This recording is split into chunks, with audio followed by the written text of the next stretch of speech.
Thank you very much. This is Stephen Perkins. I am president of NetMass Incorporated, and we're partnering up here with Nexsan to basically answer the question of what do you do with your high-value data and how do you protect it? And specifically, we're going to talk about data archiving strategies using the Asurion product. Before we dive into the product itself, I want to talk about our company and who we are. And we're a privately held corporation, Texas corporation. We have offices in Dallas and Houston. We started back in 1998, and we're one of the original online backup service providers. When we started doing our online backup, that was at the time everybody was receiving AOL floppies in the mail.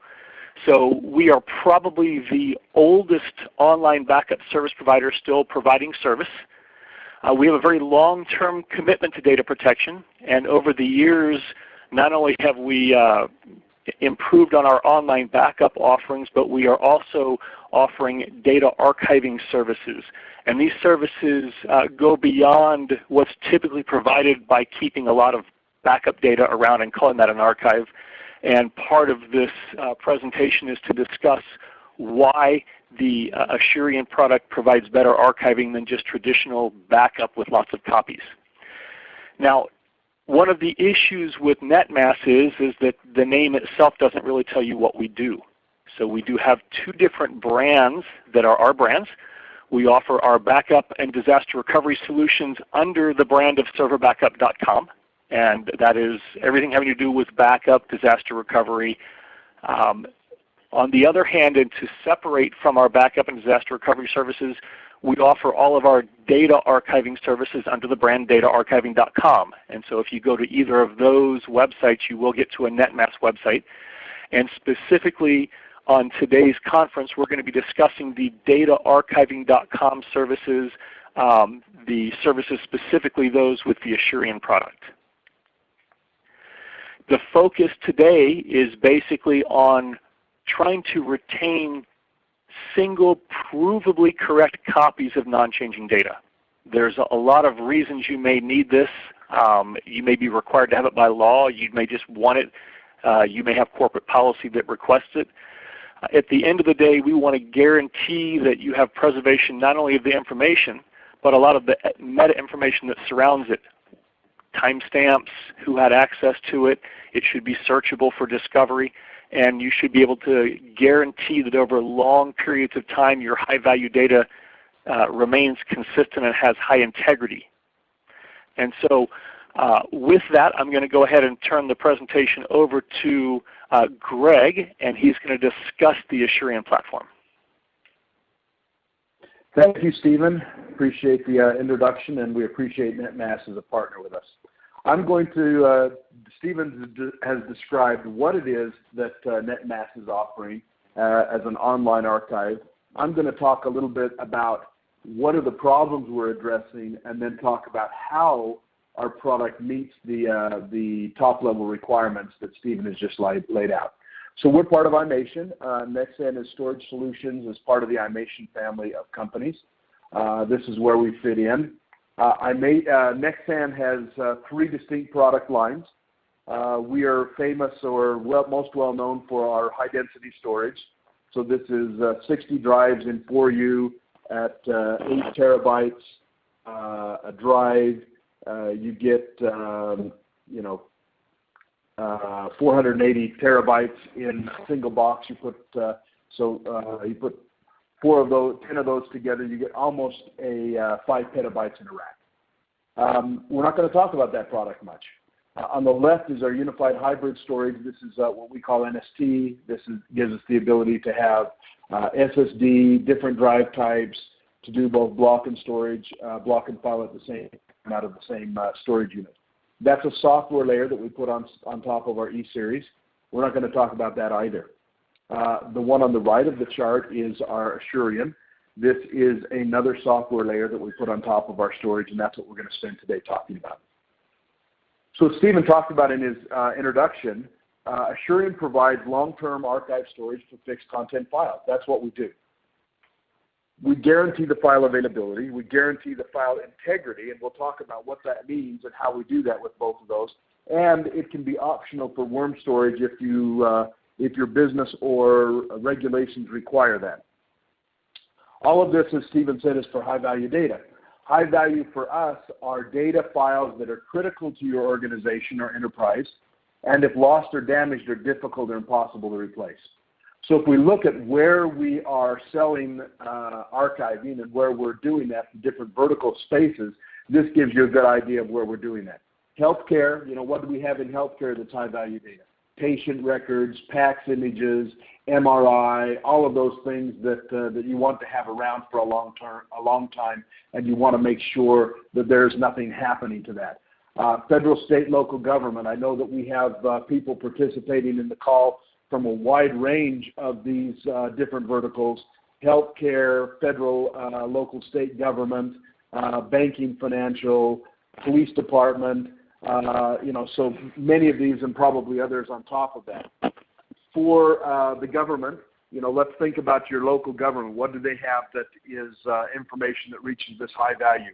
How about your property records, your tax records, your personal information, your vital records, your birth certificate, death certificate, marriage certificate, all of these things. Again, information that you want to have around for a long time. Banking and financial goes without saying. We all care about making sure that information is correct and accurate and is there for a long period of time. Police and public safety is a big up-and-coming vertical for us in this information. Every police department right now is talking about what do they do for body-worn cameras. What do they do with all of that information that they get from that, in addition to the other cameras that they have, in addition to the evidentiary data. So lots of different places where high-value data sits.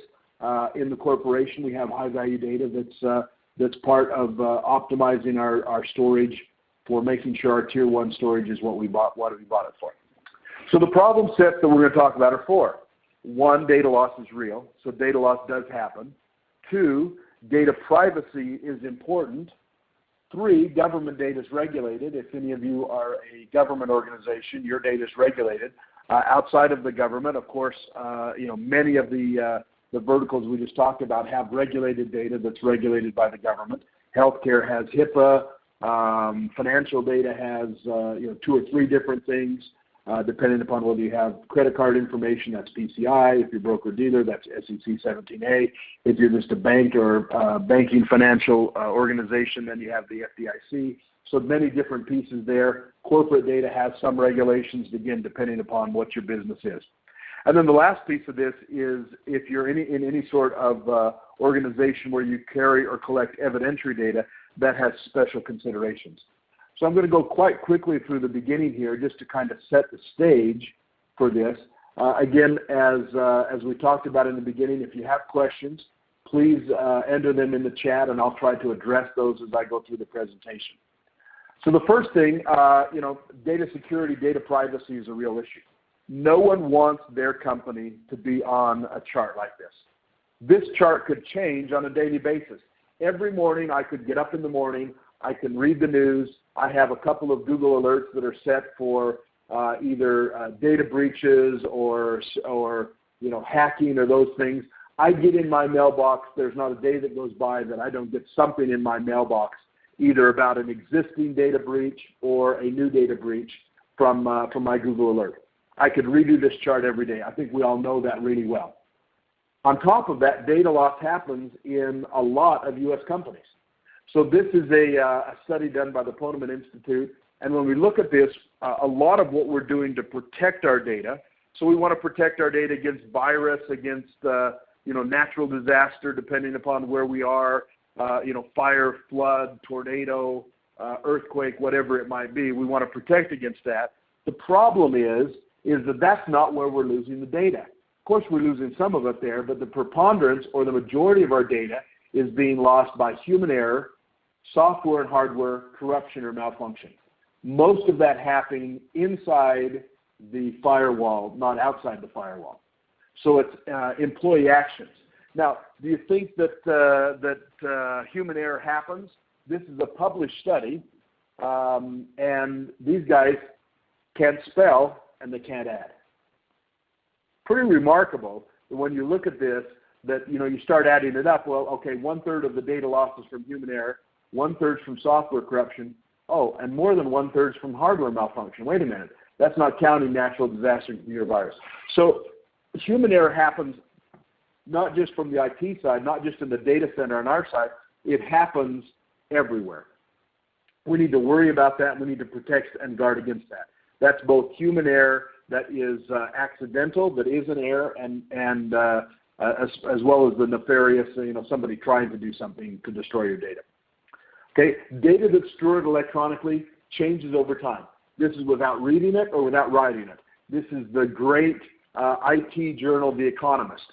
And if The Economist is talking about this, obviously this is a known fact and it's happening. They call it bit rot. Other places call it silent data corruption. This is borrowing a page from EMC white paper on silent data corruption, where they're talking about it, and they talk about what their answer to it is. Their answer is to make multiple copies. Make lots of copies, do snapshots, replication, BTL, dedupe. All of these are great as long as you're doing that before the problem occurs. Once the problem has occurred, any further replication, snapshot, copying of the data, you're just duplicating the problem. You're not correcting the problem. Oracle talks about it as well, silent data corruption, and they say this type of corruption is by far the most cataclysmic. It is really hard to recover from unless you're doing end-to-end integrity checking. We agree with them. So we'll talk about what we're doing to try to do that. Okay. The next problem piece is government regulation for city, county type of government data. This is California. This is in California. This is a new regulation called California Trusted Systems. Many of you just said, well, I don't live in California, so I don't care.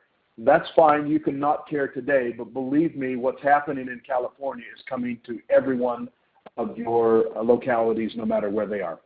This was adopted in 2012. It became a requirement in February of 2013. And basically, it applies to any records where the original is an electronic copy.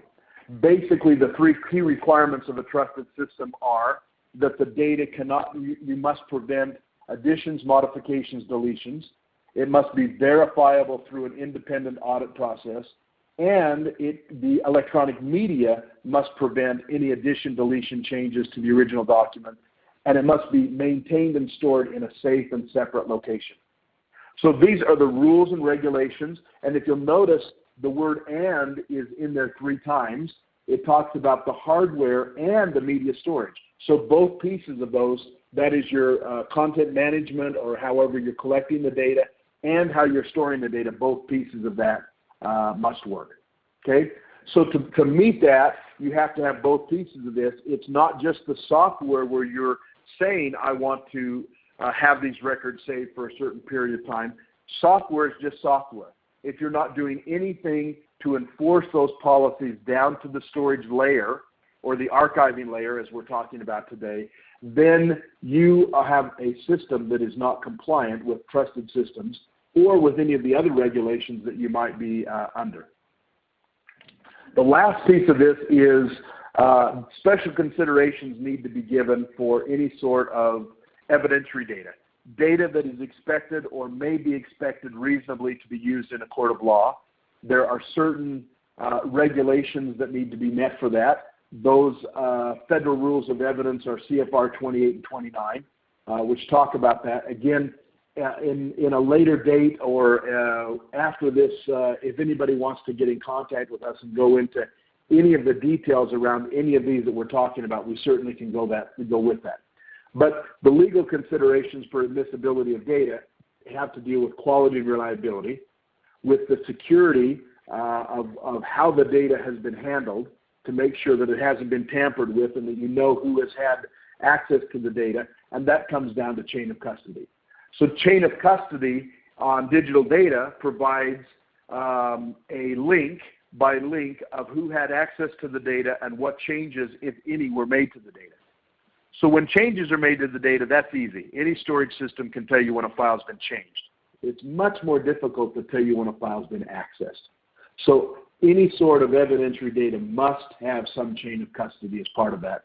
If you don't have that, then you have data that has what's called a low evidentiary weight. So not all evidence in a court of law has the same weight or carries the same value.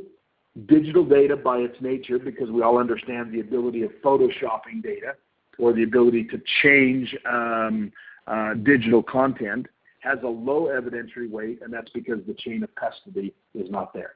Our system helps us do that.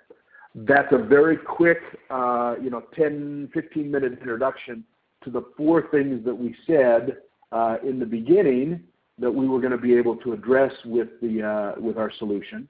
And just as a reminder of those 4 things are that data loss is real, data privacy is important, government data is regulated, and evidentiary data has special considerations. So any time that we're keeping our data for a long time, and that's what an archive is a long-term retention of high-value data, we need to ask ourselves 4 questions about our data. Number 1, do we have a copy of the data? Obviously, we have to have it if we want to keep it for a long period of time. 2, do we have a second copy of that data? Do we have a backup or an archive of that data? And are all of our files in both locations? Number 3, what's the health or the integrity of our files at each site? And 4, if they're different, which one's the right one? So not knowing the answers to these questions may be okay for some of your data, but certainly not for the type of high-value data we're talking about. You can't leave that to hope. And that's where Assurion comes in, and that's where we want to talk about the solution. So the first thing we do when a file comes into Assurion as our archive is we give it a serial number. So if I was with you in your conference room and we were going through this together, the first thing I would do is I'd ask you to turn over your laptop. And on the bottom of your laptop, most generally, there is on mine, there is an asset tag. So we ask ourselves, why do we have an asset tag? We have an asset tag on that because our corporation, the people we work for, want to be able to keep track of their pieces of equipment, their hardware that they've purchased. So every one of those has that. Now the next question is, how often does somebody come by and check on that? That could be anywhere, the answers on that range anywhere from never to once a year to whenever I have to call in on a support issue, then they ask what the tag is. The question we want to ask is, what's more important, the laptop that you have or the data that's inside the laptop? Of course, the data is more important. The laptop can be replaced.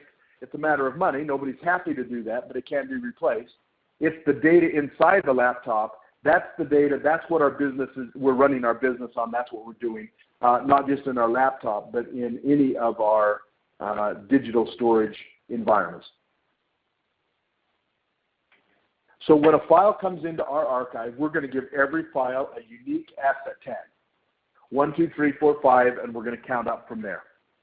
Then every 90 days, I'll go through the entire archive of files, and I will check by asset tag to see if those files are there. 1, 2, 3, 4, 5. 5 is missing. That's okay. Stephen deleted 5. He didn't want it. 6, 7, 8, 9, 10. So however many files are in my archive, I will count them all, not by quantity, but by serial number, and then I'll do that operation on the first copy of the data as well as the second copy of the data.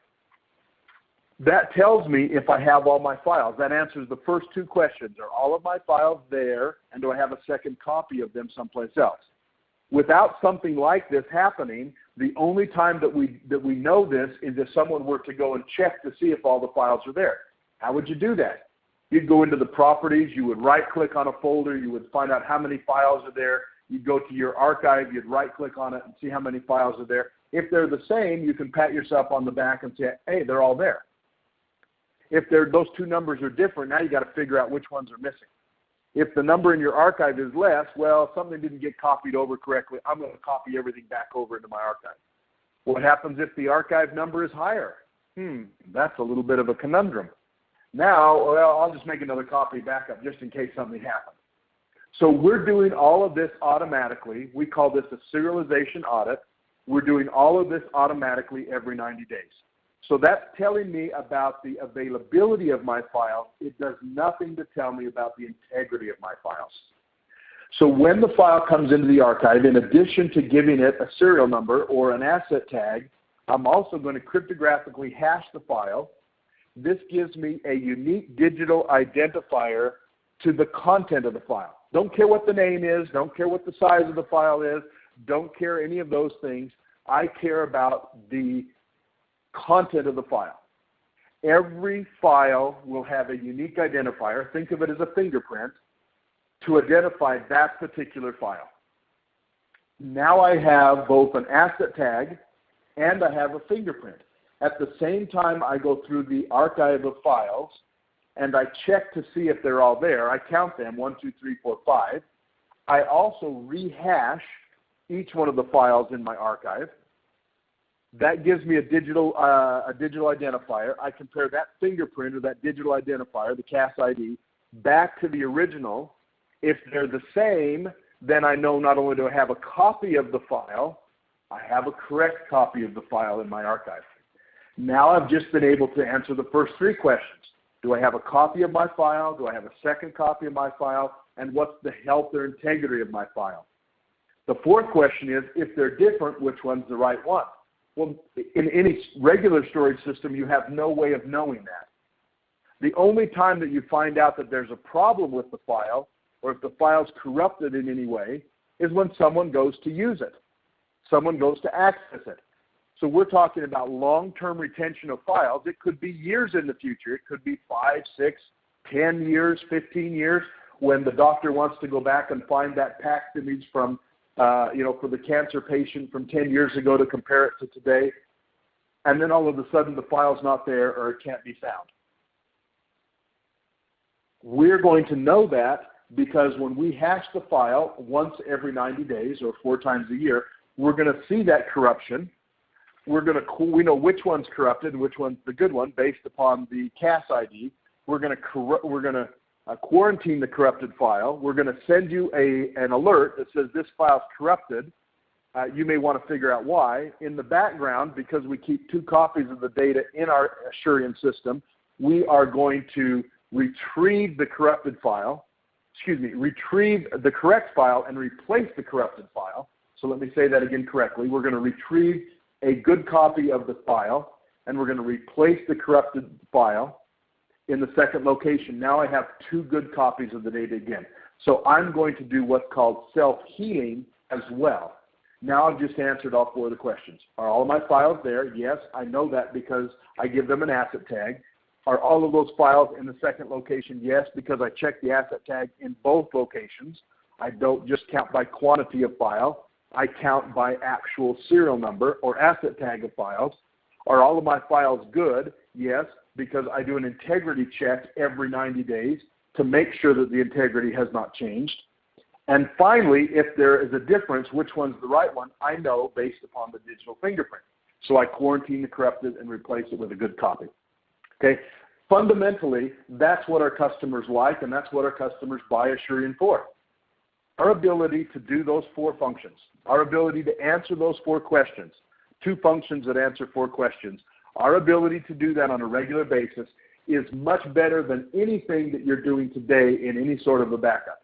Not all of these things are unique to us. There are other systems out there that do things like this, but we believe we're the only system that does both what we call the serialization audit, or this piece of checking to make sure that all of our files are there, as well as the integrity audit, and we do that on an ongoing basis. Our customers love this because, as I said before, without some sort of integrity checking, the only time you find there's a problem is upon read. Well, if you're the IT person in your organization, you know that when somebody's gone to do a read of a file and all of a sudden they can't find it or it's corrupted, it becomes a fire drill for you to get them that data. Murphy's Law works wherever you are, and Murphy's Law says that file that gets lost and the note that comes to you that says this file is corrupted or lost comes to you, 20 minutes before you walk your daughter down the aisle for a wedding. With our system, if the same corruption happens 20 minutes before you walk your daughter down the aisle, you'll get a note, an alert, in your email that says this file was corrupted, we fixed it, and you'll say to yourself, great, I'll check that out on Monday. Very different. You turn it in from a fire drill into a regular maintenance part of the ongoing system. Okay? So as I said, we keep 2 copies of the data in Asurion. Those 2 copies can be at the same physical location, or they can be 2 separate locations. We do active-active replication from one site to the second site. So both of those can be active at the same time. We do automatic failover from one site to the secondary site. And any data that's moved from one site to the second site is automatically encrypted. You don't have to worry about setting up an encrypted VPN. You don't have to worry about doing anything like that. If you have that, that's fine. Double encryption is better than single encryption. But any data that's moved from one site to a remote site, or in the case that we're doing with NetMass, anything that's moved from your location back into their archiving as a service, all of that is encrypted between the 2 sites. Okay? So data privacy is important. We remember up front we talked about that we don't want to be on that slide of data breaches and security breaches. So what are we doing to prevent that? First of all, any data that's moved is encrypted. Second of all, we provide a full audit trail for the data access inside of our system. In other words, every time a file is accessed in our archive, we will keep a record of that. So we've talked about, we have the file itself, we have the serial number for the file, and we have the CAS ID, or the digital fingerprint that identifies the content of the file. The third entry in that metadata that we keep with every file is this audit trail for every time a file has been accessed. This is how we start now to meet the government regulations for who is controlling access to the data, who has access to the data, as well as chain of custody. So many software programs that are managing your data provide that. That's no problem. What they don't provide is they don't stop me. So let's say that you have let's use the example of a police video. Your system has taken the police video from the police officer on the body-worn camera. You've gone back in. You've downloaded that into your system.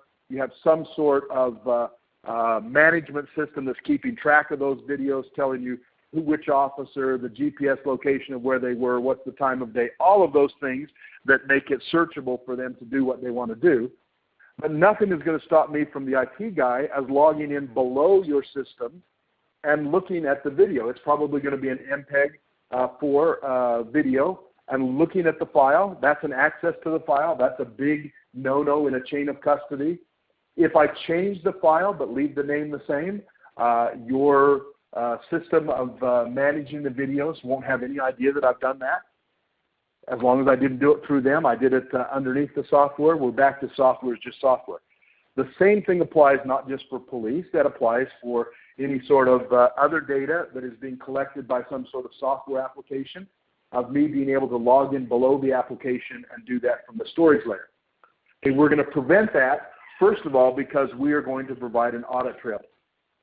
It's tamper-proof in that we can set retention policies, which I'll talk about in a second, but we can set policies for how you interact with the data that allow the data to be immutable, meaning not changeable, or that we do versioning with that, that we keep a record of every version so any change is noted and kept in the system.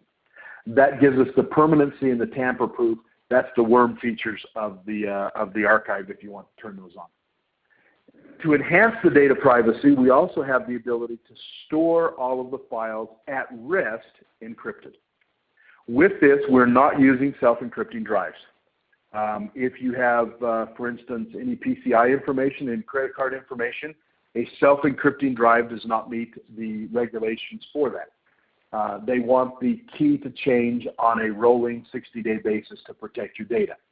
By the way, anybody that's doing PCI will notice in their audits that that is becoming more and more stringent and increasing as time moves forward, because there's been so many of these data breaches that not only is the public, meaning you and I, demanding that the corporations take better care of our data, we're also appealing to the government regulators to say, please force these companies to take better care of our data. So both pieces of that are happening.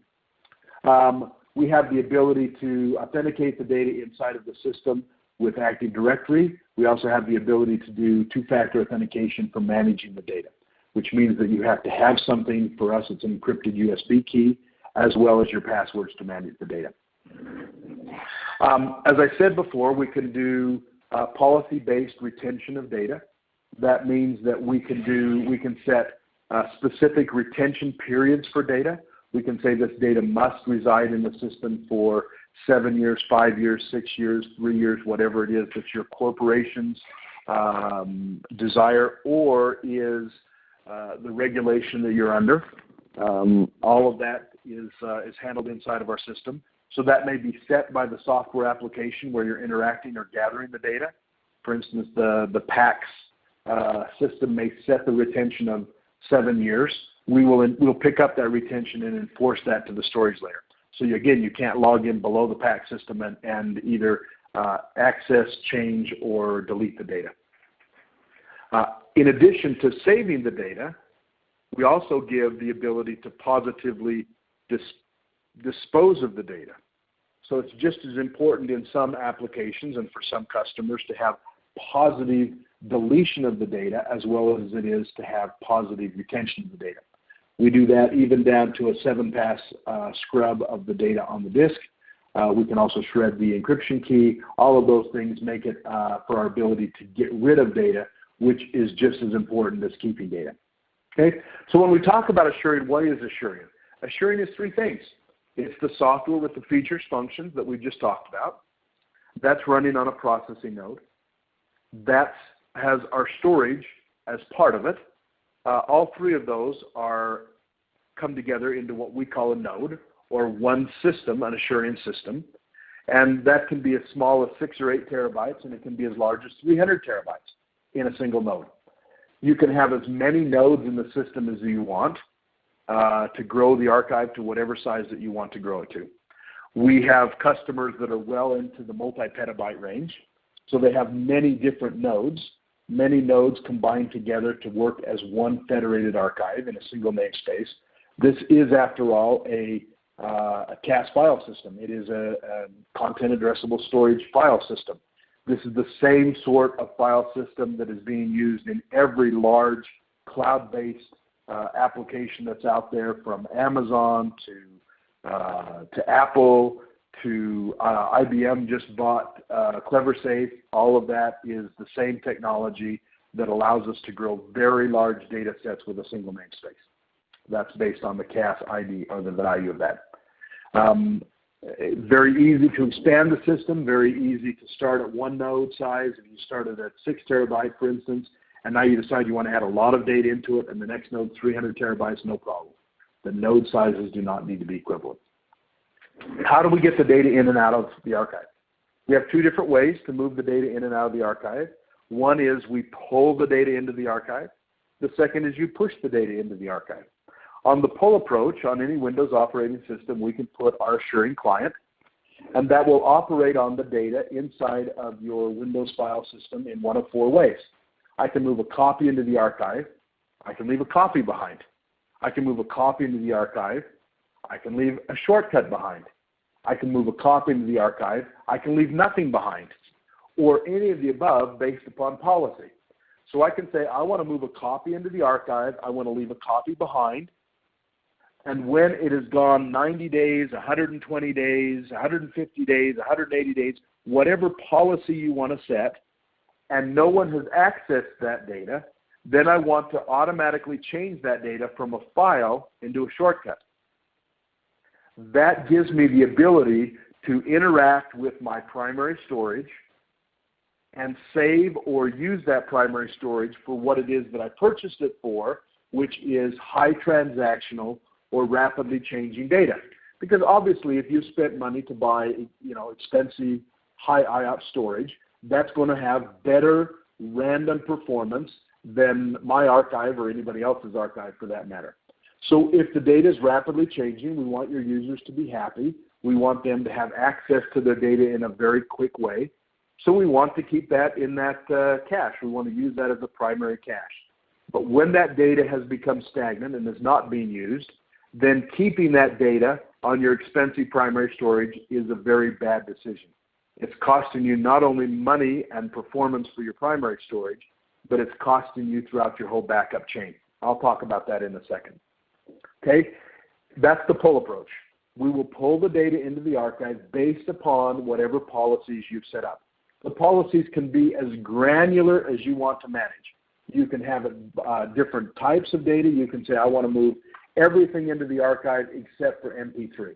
I don't want to move somebody's iTunes library into the archive. If you're a call center that's doing call center recordings of, we've all called those, right? This call may be monitored, recorded for quality assurance purposes. We do a lot of that with Asurion. Obviously, MP3s are really important. We want to bring those in. We want to treat them different. We can treat them different from different customers or different applications.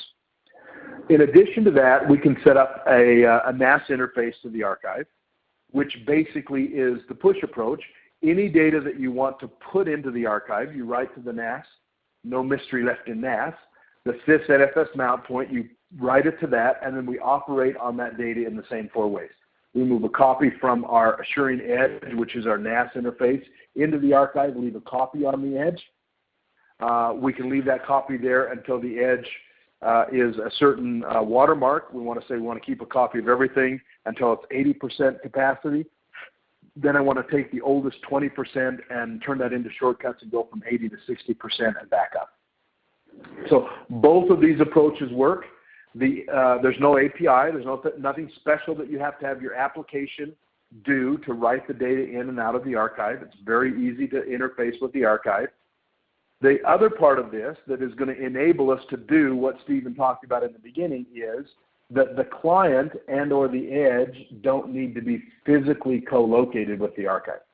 They don't need to be in the same network. They don't need to be in the same building. They don't need to be in the same state. They don't need to be in the same geography as the archive.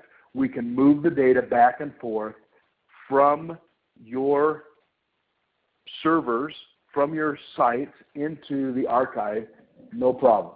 Remember that all the privacy things about encryption of the data between the sites, all of that is all taken care of again by either our edge or our client. All of that's done and taken care of. So very easy to move the data back and forth between the two sites. Very easy to do. Think of this as data that's being generated from any application that you have, any sort of ECM, any sort of data generating application. If it is a financial institution, you have cold reporting, you have check imaging, you have all of the ECM that you have to manage the bank data. We talked about the PACS being for the healthcare or the ECM, the patient records from that. In police, they have some sort of software that manages the evidentiary data, or some sort of software that manages the video and still photo data. We can interact with any of those things, or it can be that I have a file server that is my file server that is the shared drive, and we want to interact with that. So either way, we can interact with those very easily. For the storage optimization piece, we have found that most customers that have primary storage, that a good portion of that, and in most cases a good portion of that, means that up to 80 to 90% of that data is stagnant. So you've purchased primary storage, you've purchased that either, hopefully from us, but from whomever, you've purchased primary storage based upon performance. You've asked us what's the IOPS, what's the throughput, how fast can I get access to my data? I'm doing some sort of VM, so I need lots of IOPS. We're doing VDI, so I'm going to have a boot storm. I need all of these things. I need to be able to interact with that. All of that is about performance, and you paid a premium for performance. What we're saying is let's use that storage for what you bought it for. You bought it for high transactional or high throughput performance. Let's use it for what you bought it for. Let's move the data that is stagnant. Let's move that data off of your primary storage. Let's put it into an archive. That way we can maximize or optimize your backups, because any sort of backup you're doing today is going to be something like this, where you have some sort of VTL, you might have dedupe, you might do tape, you might do snapshots. You have backup software. Depending upon whose backup software that is, the licensing on that could be anywhere from a site license that was generated based upon how much storage you want to have to a per terabyte license. And you think, well, I don't really have that much. Let's say you only have 10 terabytes of on-site data. For some, that might be a little. For some, that might be a lot. But if you're doing a full backup of 10 terabytes every week, that 10 terabytes just turned into 520 terabytes for 1 year of backup of that data. Now, you may not be doing it that way. You may be doing something that's incremental forever, but you get the idea of how much a small amount of data, maybe you only have a terabyte. A terabyte turns into 52 if you're doing a weekly full backup of your data. All of that turns into a lot of storage. We sell storage. We sell a lot of storage into the backup market. We really like it when you do that, but it is a very inefficient way of doing that.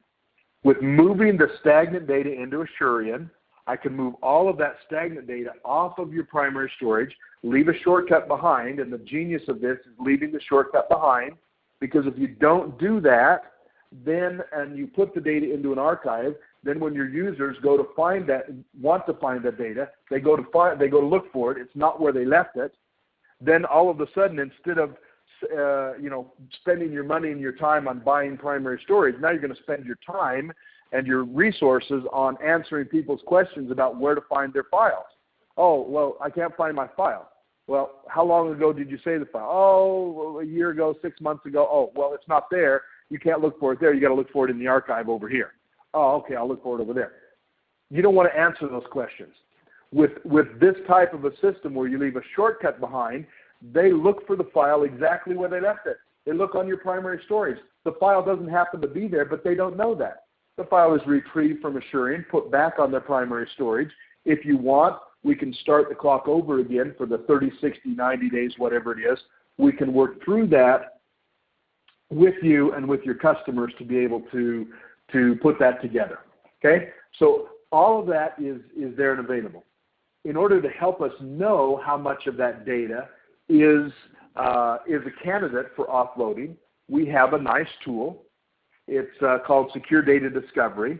Basically, it's a free downloadable tool that you can run against your storage systems, and it will tell you how much of your storage has been sitting on there for how long and hasn't been accessed in how much time. That will give you some indication of what would be the advantage of doing primary storage offload for you. So free tool, there's the download. If you missed writing that down, you can contact me. You can contact Stephen through NetMass. We'll get you the tool. You can run the tool on your stuff. You can look at the output of the tool. If you want us to help you analyze that and look at it, you click a button, it uploads the report, and we have one of our engineers take a look at it and tell you what they found. Okay? So the call to action on that is download the free tool, assess the current status of your data on your primary storage, let us help you analyze the results, free up your expensive high performance storage for what you bought it for, and in the process you may save a little bit of money. Okay? So how do we deliver Asurion? Asurion can be purchased, so you can go to NetMass and you can purchase if you want to own your own archive. You own it, you build it, it's all yours. But a second way for that is Asurion is a cloud. So Asurion is a cloud-ready solution. We have the ability to deploy this as a cloud. This is exactly what NetMass has done. This is exactly what their system looks like. And they have the ability to provide multi-tenancy in their archive, meaning that you can use their archive and you can move your data from your site into their archive. On your site, on your customer premises, you'll need to have one of two things. You can have just our client, which means that you have the software that you put on anything from your application server where you're generating the data, or on your shared folder, your Z drive or whatever it is, or we can provide the edge, which gives you the ability to set up that NAS point, and you decide what you want to archive, what you want to send to NetMass, you write it to that point, and all of that gets moved back into the cloud with NetMask.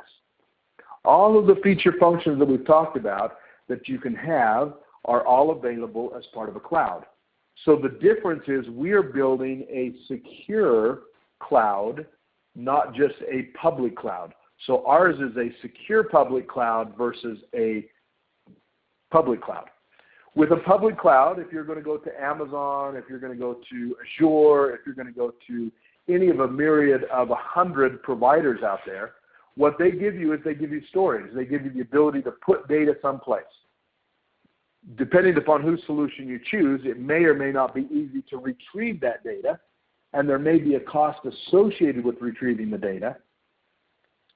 But what they don't provide is all of that, the chain of custody, the auditing, the security, all of those pieces that we've talked about, they don't provide. In addition to having the archived copy of the data on your location, we can also save a non-archived copy of your data set completely at your location. With that, you don't have to worry about backing that up. You don't have to worry about doing anything with that. Remember, everything we talked about, what we do with the integrity and managing that of the data, so much better than any backup that you have out there. No backup software is doing that for you. No backup software is checking to make sure that every file is there, that you have a second copy of it. No backup software is hashing the files to check to make sure that the integrity of the file coming into the backup is the same as the backup on a file-by-file basis. So what we're doing is so much more secure than anything that's happening today that you don't need to worry about backing up. If something happens, we can download the data from the NetMask cloud back to your site. We can do that very easily. We can do that as pushing all of the data to you. If it's a small amount of data, we can just write the data back to you. But more importantly, if it's a larger amount of data, let's say it's a terabyte of data. You're not going to write a terabyte of data over a WAN link in any short period of time. Let's be even more unrealistic, 10 terabytes of data. You're not going to do that. You're going to have to write the data from the cloud site, the NetMask site, and then move the data back to you. You could be down for days while that happens, not with our system. So we have the ability to restore everything first as a shortcut. Our system works with shortcuts. So we'll restore your 1 terabyte, your 10 terabytes, your 100 gig, your 5 gig, whatever it is. We'll restore that all as a shortcut first.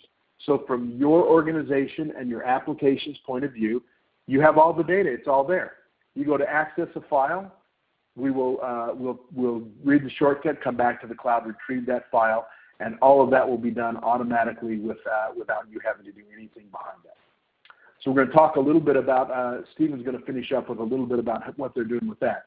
There's a couple of questions that have come in. I'm going to try to address a couple of those and then hand it back to Stephen for a few seconds of his. One of those was, can you give us an example of a police department that's using your solution? So I want to, I'll pop to this particular slide. This is City of Bryan. This is in Texas, so many of you are in the same area. They had two problems. One is their primary storage was growing and growing rapidly. Most of that was coming from their video data. Video data for them was coming from in-car video as well as interrogation room video. They're looking at and preparing for police body-worn cameras, but they haven't even got to that point yet.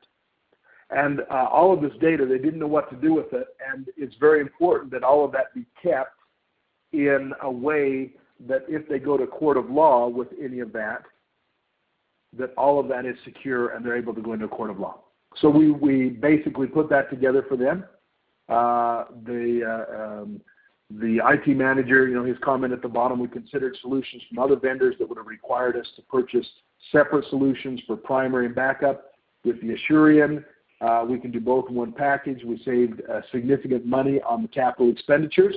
That's by moving this data out of the backup and into the archive, as well as the chain of custody for all of those pieces as it went along. So all of that is there. We're able to do that. I think I have a couple more minutes. I will give one more example. People are asking for me to give examples.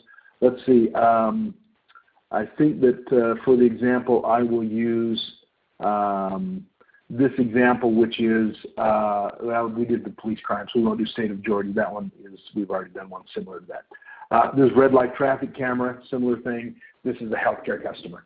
So this healthcare customer, they had patient record data, they had PACS images.